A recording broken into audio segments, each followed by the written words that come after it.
السلام علیکم ورحمۃ اللہ وبرکاتہ نحمده ونصلی علی رسولہ الکریم اما بعد۔ آج کا سبق سن لیجئے۔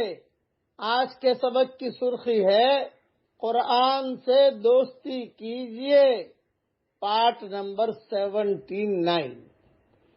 ترمذی شریف میں ہے کہ رسول اللہ صلی اللہ علیہ وسلم فرماتے ہیں، جو شخص رات کو سورہ حامیم دخان پڑھے اس کے لیے صبح تک 70,000 فرشتے استغفار کرتے رہتے ہیں۔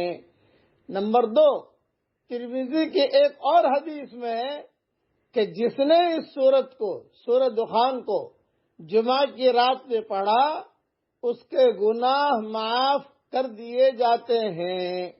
نمبر 3، حضرت ابو امامہ رضی اللہ تعالیٰ عنہ سے روایت ہے کہ رسول اللہ صلی اللہ علیہ وسلم نے ارشاد فرمایا کہ جو شخص سورہ حامیم دخان کو جمعہ کی رات یا جمعہ کے دن تلاوت کرے گا تو اللہ تعالی اس کے لیے جنت میں ایک گھر بنائیں گے۔ یہ سارا مضمون میری جو 26 صورتیں نئی آئی ہیں صفحہ نمبر 140 سے میں نے لیا ہے۔ اوپر کے حوالے تفسیر ابن کثیر اور تفسیر مظہری میں موجود ہیں۔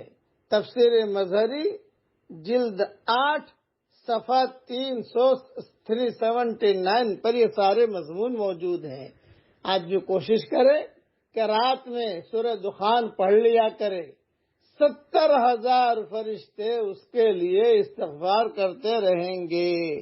یہ سارے حوالے میں دے چکا ہوں، اس لیے قرآن سے دوستی کیجئے، اسی میں ہماری عزت بھی ہے، اسی میں انشاءاللہ ہماری حفاظت بھی ہے۔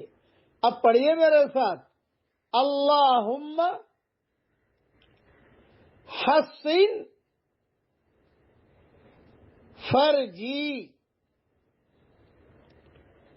ویسر لی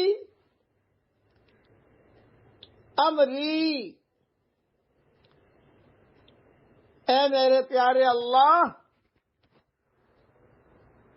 میری شرمگاہ کی حفاظت فرما لیجئے اور میرے لیے میرا کام آسان کر دیجئے۔